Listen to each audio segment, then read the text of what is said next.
है, संपत्ति तो है लेकिन शांति नहीं है।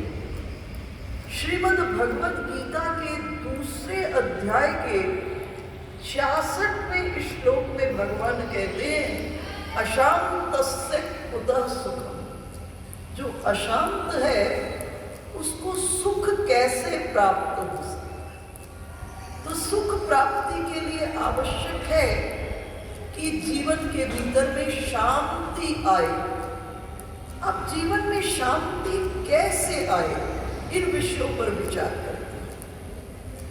ये जो हमारा मन और चित्त लगातार अनेक दिशाओं में भागता रहता है, ये मुख्य कारण अशांति का है।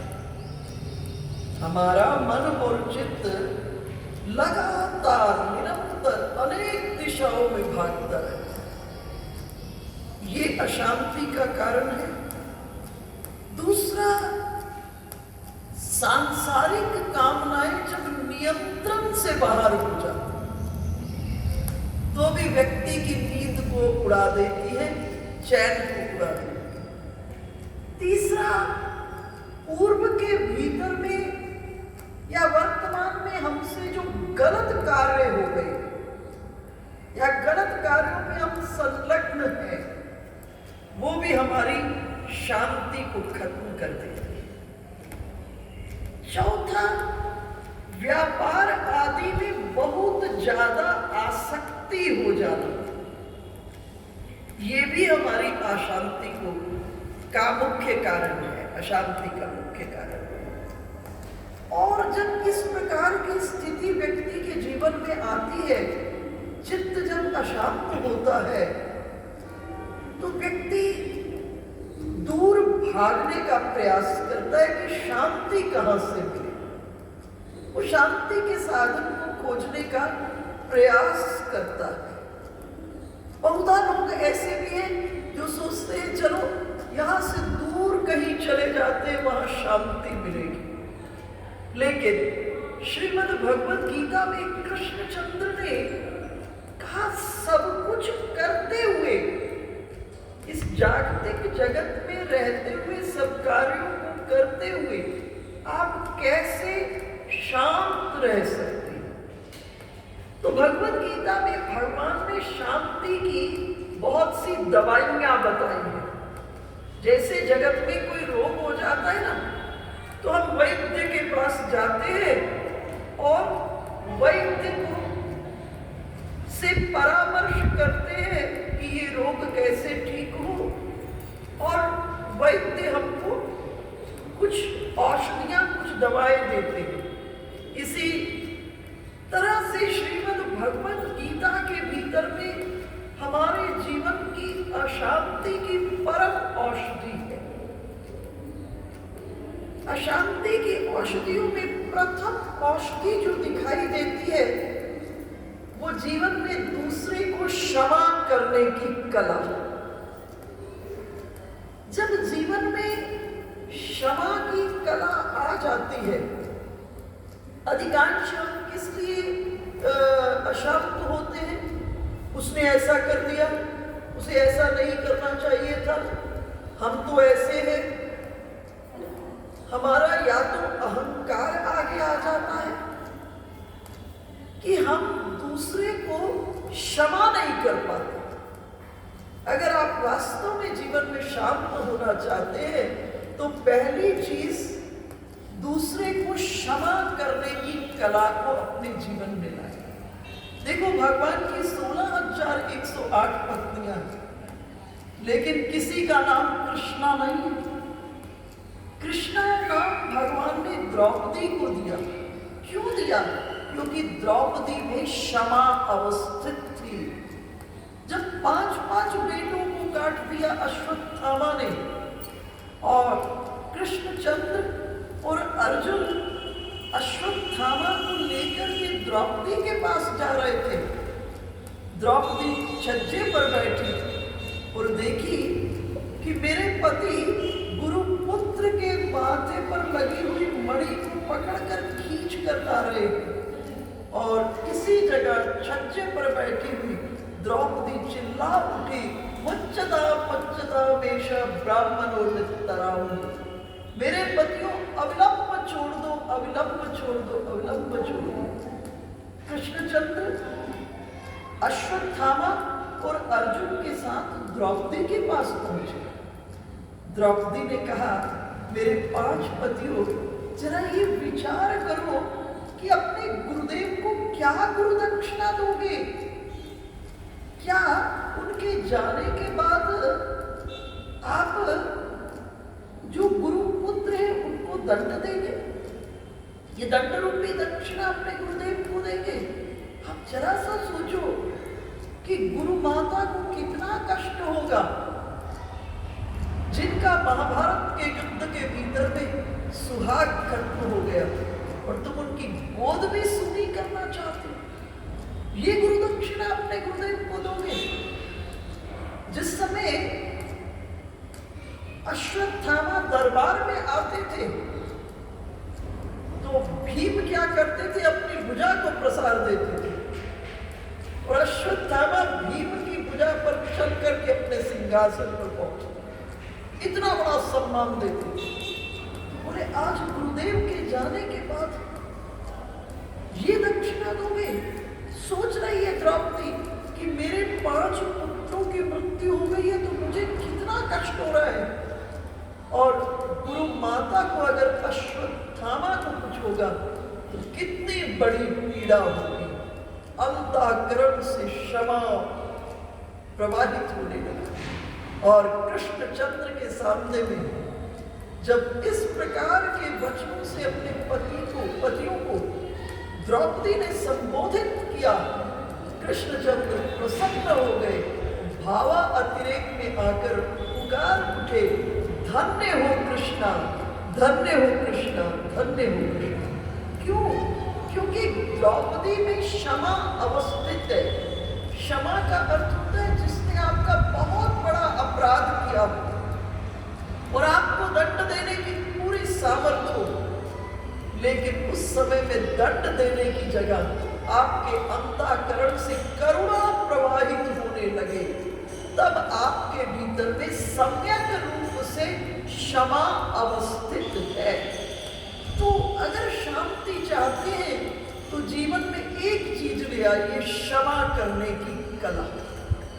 दूसरी, अशांति की मुख्य औषधि, शांति की मुख्य औषधि और अशांति के निदान होना, इसके लिए है दूसरी चीज कि अपने चित्त से, अपने मन से दूसरे के प्रति की शत्रुता और अहंकार को खत्म करने का प्रयास करें।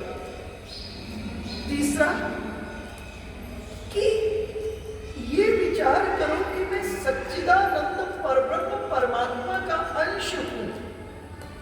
मेरे भीतर में भी वही सच्चिदानंद परब्रह्म परमात्मा है। अपने उस सच्चिदानंद परब्रह्म परमात्मा रूप का अपने अंतःकरण में दर्शन करें। जब ऐसा करेंगे तो स्वतः ही अंतःकरण में शांति की अनुभूति होगी। देखो, जब महादेव को जल चढ़ाओ पिंडी पर तो चिंतन करना, जिन पर मैं जल चढ़ा रहा हूं उन्हीं का मैं अंश हूं। जब बाहर जल चढ़े तो अंतःकरण में शीतलता की अनुभूति होनी चाहिए। जब बाहर जल चढ़ा रहे हो और अंतरंग में शीतलता को अनुभव कर रहे हो, इसका मतलब आपके जल को कौन स्वीकार कर रहे हैं? महादेव स्वीकार कर रहे हैं। अंतरंग में शीतलता की अनुभूति। तो दूसरे को क्षमा करना, अपने भीतर में दूसरे के प्रति की शत्रुता और अहंकार के भाव को खत्म करना और अपने सच्चिदानंद स्वरूप का चिंतन करना। जब सच्चिदानंद स्वरूप का चिंतन करेंगे तो क्या होगा? स्वतः ही आप शांत हो जाएंगे। चौथी चीज कि परिवार के भीतर में सब में प्रीति को बढ़ाने का प्रयास करना, लेकिन आसक्ति से बचना। प्रीति को खूब बढ़ाना, परिवार में सब मिले अशांति होगी। अगर सम्मान नहीं करेंगे, एक दूसरे की टांग खींच रहे, एक दूसरे से लड़ रहे, तो अशांति होगी। इसलिए प्रयास करें परिवार में प्रीति को बढ़ाने का और आसक्ति को खत्म करने का, अपनी आसक्ति नहीं। और उससे अगला कारण है कि जो अनियंत्रित कामनाएं हैं हमारी, सांसारिक कामनाओं को नियंत्रण में रखें, जिसके बिना हमारा काम चल सकता है, उनसे हम बचने का प्रयास करें। क्योंकि जितनी कामनाएं ज्यादा होंगी, हमको उतना बाहर बिखरना पड़ेगा उन कामनाओं की पूर्ति करने के लिए। जितनी कामनाएं कम होंगी, उतना हम अपने में सिमटे रहेंगे। भाई हम भजन कर रहे हैं और अभी कोई कामना आ गई दिमाग के अंदर, छूटा भजन, दौड़ गए उसको पूरा करने के लिए। तो इसलिए जिन चीजों के बिना काम चल सकता है व्यावहारिक जगत में, उनसे अपने को समेटे, सीमित मात्रा के भीतर में रह करके अपने को नियंत्रित हम आप करें। उससे आगे हम संसार में रहते हुए कोई दुख आए, अनेक प्रकार के दुख हम आप अनुभव करते हैं। कभी व्यक्ति ही आकर दूसरे को कष्ट दे देता है, कड़वा बोल देता है, उससे दुख हो जाता है। कई प्रकार के पूर्व जन्म के संबंधियों से, अपने संबंधियों से, आसपास के लोगों से कोई दुख जीवन में जन्म ले, तो विचार करना निश्चित ये मेरे पूर्व जन्म का कोई कर्म था। इनका दोष नहीं, मेरे पूर्व जन्म का कोई कर्म था जो ऐसा हुआ। और ये चिंतन करते हुए समभाव से उसे स्वीकार कर लेना, बदले में लड़ना नहीं, समभाव से उसे स्वीकार कर लेना। और ऐसा अगर आप करेंगे तो फल क्या होगा? ऐसा करेंगे तो फल ये होगा कि जो पूर्व के आपसे जो गलत कर्म हो गए हैं, आज हम समवृत्ति में आ जाएंगे, समभाव में आ जाएंगे, हम रिटेलिएशन नहीं होगी, हमारा उस प्रतिवाद नहीं होगा। उसके बाद तो क्या है, आगे की उलझन से बच जाएंगे, पहली चीज। और जो पूर्व के हमसे गलत कर्म हो गए हैं, वो स्वतः ही आगे आसक्ति न होने के कारण वो कट जाएंगे। अर्थात हम कर्म बंधन से मुक्त होना हमारे जीवन में प्रारंभ हो जाएगा। और ऐसा करते करते वृत्ति क्या आएगी? कामनाएं कम हो जाएगी, सांसारिक कामनाएं कम होंगी। अब धीरे धीरे सांसारिक कामनाओं से अपने को मुक्त करते हुए सिर्फ एक भगवान की भक्ति की कामना, और इस जगत में जो मुक्ति चाहते हैं वो मुक्ति की कामना। अब इस क्रम में हम क्या करें? इस क्रम में सबसे बड़ा लाभ है, हम अच्छे, जहाँ शुद्ध सत्संग हो रहा है, विशुद्ध सत्संग हो रहा है, जहाँ प्रपंच नहीं है, उस विशुद्ध सत्संग में हम उन ज्ञानी लोगों का, उन भक्त लोगों के सत्संग के माध्यम से अपनी वृत्तियों को शांत करके, जब हमारी वृत्तियां स्वतः ही इन चीजों से मुक्त होने लगेगी, तो हम क्या हो जाएंगे? शांत हो जाएंगे सहज में। इसमें योग और श्रीमद् भगवत गीता में भी भगवान एक उपाय बताते हैं, वो है कि प्रातः काल उठ करके आप ओंकार का ध्वनि करें, ओंकार। और ओंकार की ध्वनि करते हुए आप देखेंगे मूलाधार से ओंकार को उठाते हुए सहस्त्रसार पर ले जाते हुए आप पाएंगे कि भीतर स्वतः ही शांत होंगे और सहज में श्रीमद् भगवत गीता के जो भगवान का उपदेश है उसको समझ कर रखना नहीं है, उसको समझ करके मनन करते हुए अपने जीवन में ले आए। और जब ऐसा ले आएंगे तो जीवन में सहज में शांति आ जाएगी।